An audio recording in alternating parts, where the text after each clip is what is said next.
Whiskey Jason here, whiskey from the viewpoint of an American over here in Germany. Sometimes tasting rare and exotic whiskeys. Today I have Woodford Reserve Masters Collection Historic Barrel Entry Limited Edition Series number 18. This is a 700 milliliter bottle for Europe. This has 90.4 proof points and it is 45.2% Kentucky straight bourbon whiskey. Whiskybase number 228485. Now in America, the recommended retail price is $130. And over here it is, I can get it for between 115 and 118 euros. Now, to be very, very honest, the first time I saw that, I thought, oh, that's a ripoff.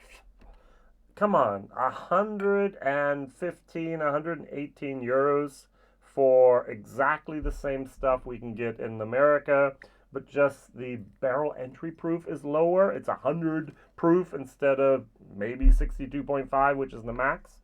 I could not find any real information about the barrel entry proof for Brown-Forman products.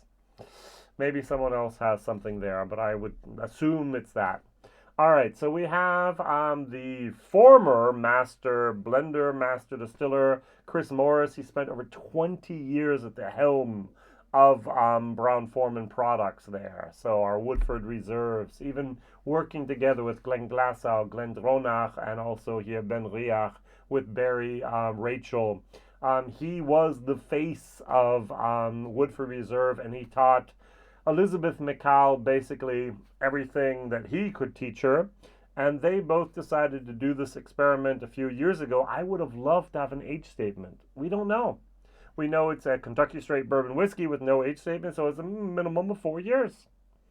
I would have loved to have maybe a 6 or an 8 or whatever. When did they do this? When did they have that idea? Because Peerless has done it from the very beginning. Wilderness Trail has done it from the very beginning almost. New Riff have been doing it almost also everything they've done from the very beginning. This is not something that's new in the world. This is something that craft distillers around America have been doing now for 10 plus years. And they, Brown-Forman, Woodford Reserve go, oh, let's do something totally new and let's charge a price of $130 for this. What am I going to compare it to? All right, I'm going to continue complaining for a second here. This bottle, Woodford Reserve, 43.2% ABV. Why? Because I'm in Europe and it's a 700 milliliter bottle. In America, you get 45.2. Why do they cheat us? Usually, it's the other way around. Usually over in Scotland, for example, most of them will get 40%. And since some of the bottles are sometimes sent over to South Africa, which has a minimum alcohol of 43%, they also bottle then 750 milliliter bottles for South Africa and America with 43%. I don't know if that practice is going to continue in the future, where it's now possible to put and import 700 milliliter bottles into the States, but we'll see what happens there. So usually you get 3 percentage points more in the States. We, in this case, with Woodford Reserve products, get 2 percentage points less. Has to do with history, taxes, and so on and so on. All right, so I can get this over here for 28 euros. 28 euros for this, 118 for this. I can get 4 of these basically for 1 of these. Why? Both of these are no age statement. Both of these are Woodford Reserve products. Both of these are Kentucky straight bourbon, which means they use their pot stills and they can use the column stills there in Louisville or wherever else they have their distilleries. Now, one thing people in Europe don't understand about the word Kentucky straight bourbon, it means straight is from one state. Brown-Forman could actually be buying whiskey from Jim Beam, from Wild Turkey, from Heaven Hill, or from any other producer, putting it in here and still calling it Kentucky straight bourbon whiskey. There's no law against that. That would actually be normal. So they probably don't, and I'm not actually saying they do, but I'm just trying to explain what straight means. If you have a bottled bond product, one distillery, DSP number on the back. The place is bottled, DSP number on that bottle. That's what bottled bond means, a single distillery. If you come from Scottish whiskey, Scotch single malt, you'll know, oh, single malt, one distillery. Blended malt, ooh, more than one. Blended Scotch, ooh, grain and then malt together. Here they're mixing, at least here they're mixing always. Here I'm not sure. Here they're mixing column stilled product with pot still product together, which is okay. Originally, I had thought, oh, because I visited the distillery there in Vassay, oh, everything is made on pot stills. And they gave the impression when I was doing the tour that all of Woodford Reserve was made only in that one place on pot stills. And I was like, nah, I don't, that's just way too, no, it can't be. And of course it's not. Just killing the illusion there. All right, so very, very briefly, there is a website here called thespirits.educator.com. And if you type in the history of Woodford Reserve, you will get the following. And I'm just going to quote, I'm going to read here. So it says here, Woodford Reserve is without a doubt one of the most popular bourbons at the premium price point.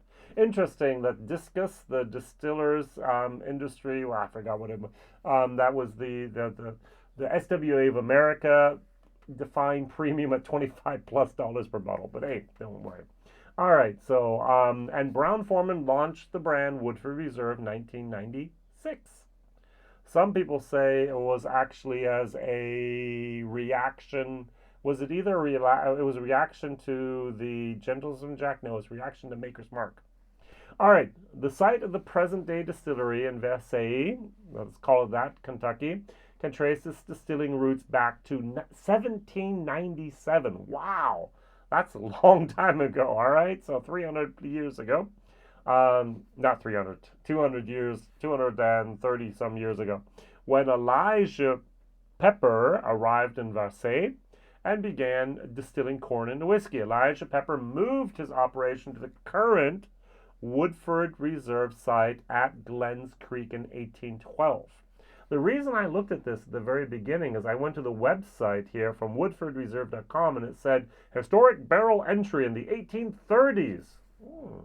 Our Woodford County Distillery was the setting for a series of discoveries and innovative practices that today define the bourbon industry. Oh, okay, interesting.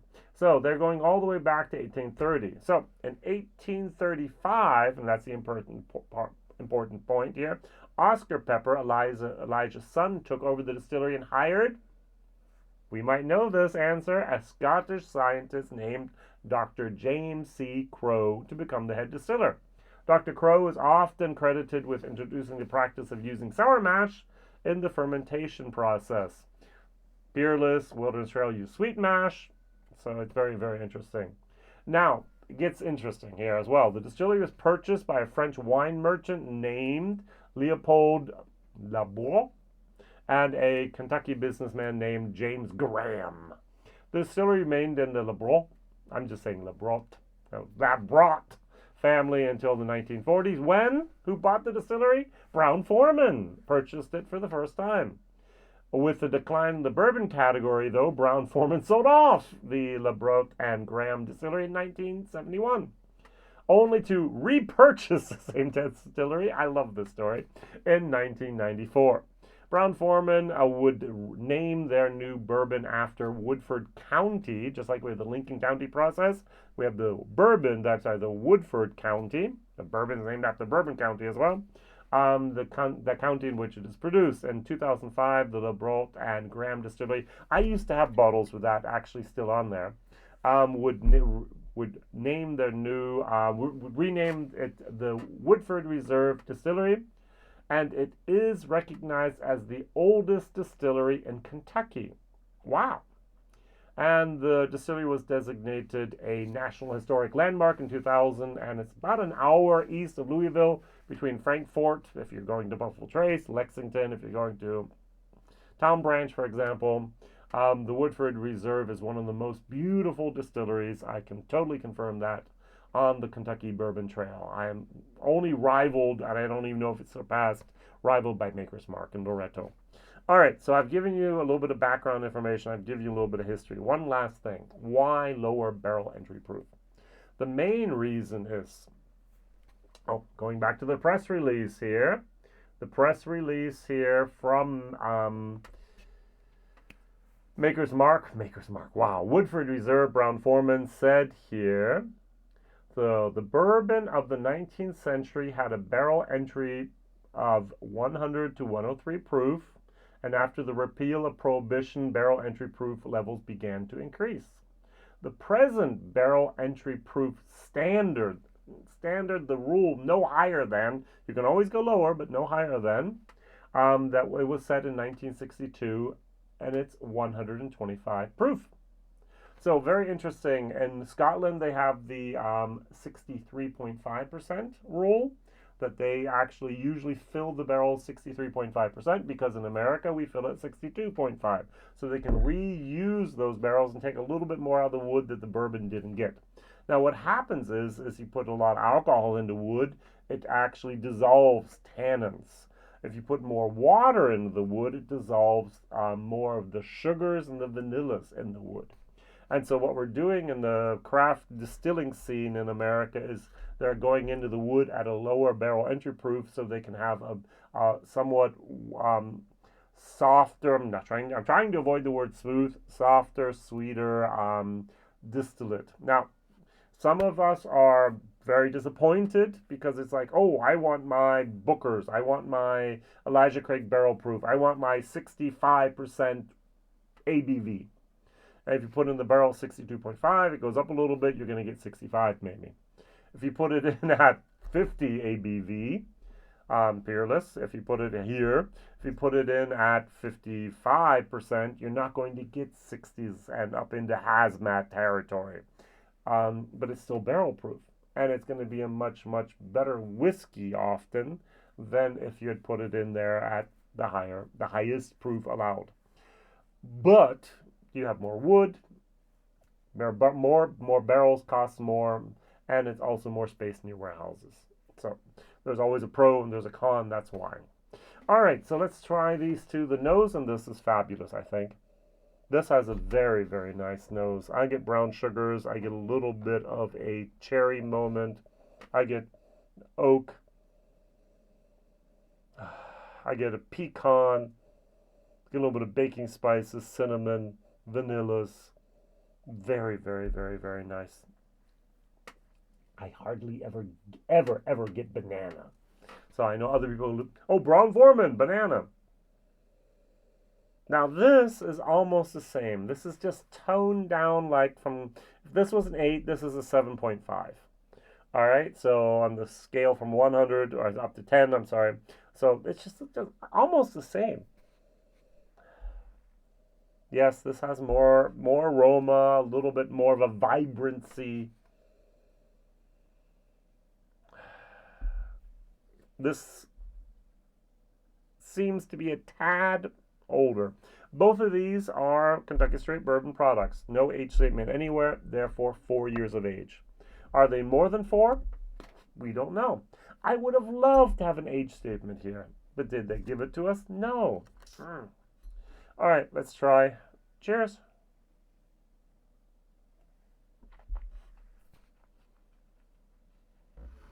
Mm.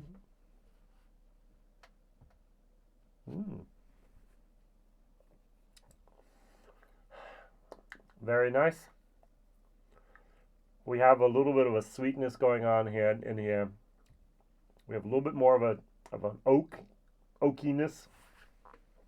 My control whiskey that I used to calibrate beforehand was a double oak from Woodford Reserve. That is my go-to Woodford Reserve. Or by the way, question of the day, what is your favorite Woodford Reserve product? Double oak for me. The rye would be second place for me. I love the rye here. And then it would go to the bourbon. The wheated and the malt, not really mine. And many of the Masters collections have been so way out there that it's just like, no. Oh, I'm sorry. I totally lied. My favorite Woodford Reserve is batch, I don't know, and barrel proof. That stuff is amazing. That was good. And most of the other things Chris Norris has done in the past, it's just been cherry wood, this, and the 5 malt stout. Ugh, no. Just give me some good old, give me some good old double oak, and I'm a happy, happy camper. All right. But Jason, don't you need more proof? Long finish. Nice. I don't really get that much of a heat moment. I get dry oak. I get here. Oh, they had some magnificent. I'm going to talk about some wording in here. I'm going to read this for us real quick here. It says here aroma, an alluring melody of vanilla bean and dried apple dusted with nutmeg, clove, and cinnamon with a hint of cacao. Roasted coffee. Don't get that at all. And hazelnuts soften into notes of dark cherry. Get the cherry. Plum muddled with spearmint. Muddled is when you take that little marble, whatever thing you can muddle things in there. All right, some cocktails, we do that. All right, the taste, a rich toasted oak is tempered by overripe banana. Don't get that. And a melody, they like the melody of cooked berry fruits. Hints of leather, coffee, and baking spice trail into minty dark chocolate. I don't get the mint. I don't get the spearmint. And a lingering finish of charred oak, leather, and orange oil is what they actually say here for the finish. This is it's a B- whiskey. I like. Value for money, D. I am not willing to pay $130 when I can get this for 30 euros. Are you crazy? I can get this for 45. I can get 3 of these for one of these. Why? Why? I just don't understand the pricing of bourbon at the moment. Some cases. Some stuff is like too cheap, and then other things are like, no, it's way too expensive. Come on. Almost, I think somebody said it's like having you're just throwing darts at numbers. And, oh, look, today I hit 80. That's the price. The next one, oh, 25. It's going to be a 25. Oh, look, 250. It's now 250. It has no logic behind a lot of the pricing going on at the moment. All right, so I shared this bottle. This was one of the fastest bottles that went. I think most of the people in Germany, I can only have 13 different people sharing it. 5CL, 14, one is mine. 13 different people have been waiting for a long time for weeks now, for someone to finally share the bottle because no one was willing to pull the trigger for that price. So I just don't understand why this should be that much more than this. Let's try this, by the way.